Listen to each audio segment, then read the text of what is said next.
नमस्कार दोस्तों कल्पना कीजिए उस मासूम चेहरे की जो स्कूल के गेट के बाहर खड़ा है, बस्ता टांगकर सपनों से भरी आंखों से देखता हुआ। लेकिन कहने को कोई नहीं होता कि आओ, तुम्हारा भी हक है इस क्लासरूम में, क्योंकि सिस्टम ने उसका फॉर्म ही नहीं भरने दिया, क्योंकि सरकार की नीयत तकनीक के पीछे छुप गई। दोस्तों, आज बात करेंगे आरटी के तहत नर्सरी से कक्षा 1 में एडमिशन के लिए हरियाणा राज्य में जो फॉर्म भरवाए गए थे उनका रिजल्ट, उनकी लॉटरी जारी कर दी गई। आरटी के तहत एडमिशन के लिए कुल कितनी सीटें हरियाणा राज्य में प्रस्तावित थी, कितने बच्चों के फॉर्म भरे गए, कितने बच्चों के फॉर्म रिजेक्ट कर दिए गए, रद्द कर दिए गए, कितनी सीटें खाली रह गई और खाली रहने का कारण क्या रहा, इसके बारे में विस्तार से बात करेंगे। 27 जून 2025 को रिजल्ट जारी किया जाता है, जिसमें हरियाणा राज्य में जो कुल जो सीटें थी, प्रस्तावित जो सीटें थी नर्सरी से ग्रेड 1 के लिए, वे 61,040 सीटें थी, जिसमें नर्सरी के लिए 30,098, एलकेजी के लिए 1,529, यूकेजी के लिए 2,068 और ग्रेड 1 उसके लिए 27,345 सीटें प्रस्तावित थी। बच्चों ने जो फॉर्म भरे थे उसमें केवल 60,000 जो सीटें थे उनके लिए 14,127 बच्चों ने फॉर्म भरे, जिसमें नर्सरी के लिए 6,889, एलकेजी के लिए 2,324, यूकेजी के लिए 2,009 और ग्रेड 1 के लिए 2,905 फॉर्म भरे गए।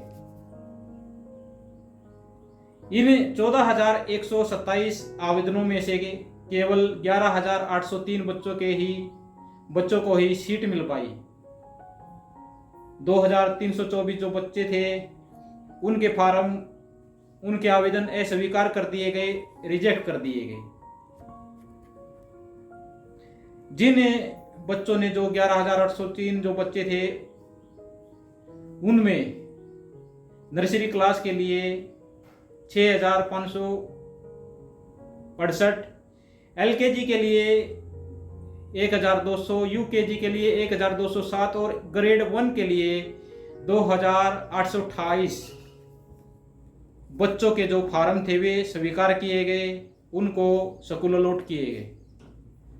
कुल 61,000 सीटों में से केवल 11,803 सीटें ही आवंटित की गई, अलॉट की गई।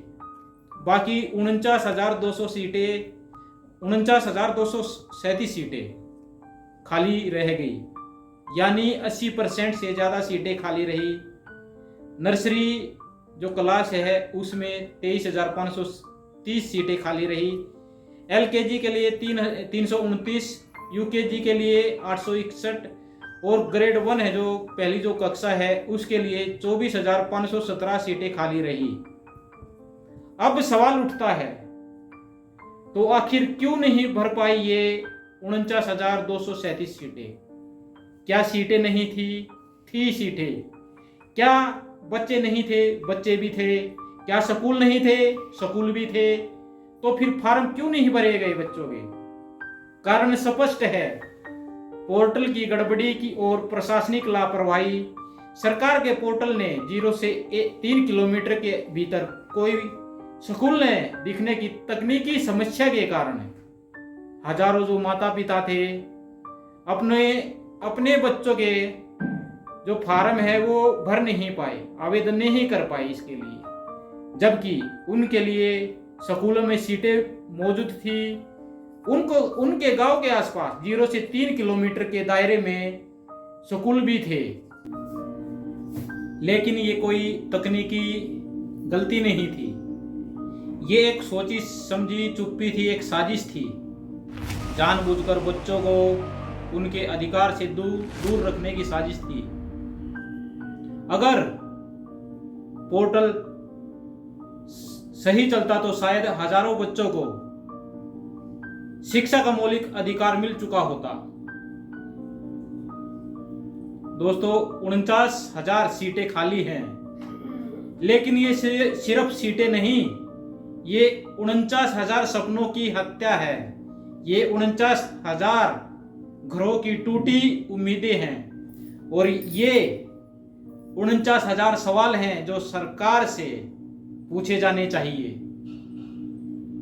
सरकार मंचों से बड़ी घोषणाएं करती हैं, बड़ी घोषणाएं करती हैं। हर बच्चे को शिक्षा, डिजिटल इंडिया, सर्व शिक्षा अभियान, लेकिन हकीकत में सरकार जनता को बेवकूफ बनाती है। और अफसोस की बात है कि देश की भोली भाली जनता और जो पढ़े लिखे जो लोग हैं वो बार बार इन लोगों के द्वारा बेवकूफ बनाए जाते हैं और ये बेवकूफ बनते हैं और बन भी जाते हैं।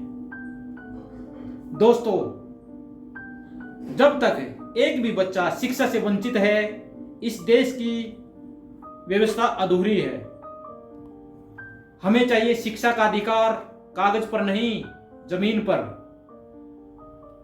हमें चाहिए सिस्टम से जवाब और बच्चों के लिए न्याय।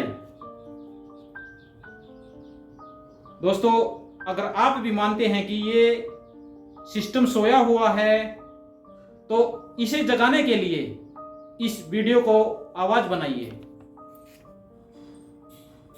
चैनल को सब्सक्राइब करिए, वीडियो को लाइक कीजिए और इसे ज़्यादा से ज़्यादा लोगों तक वीडियो को शेयर कीजिए, क्योंकि सवाल पूछना गुनाह नहीं, जरूरी है।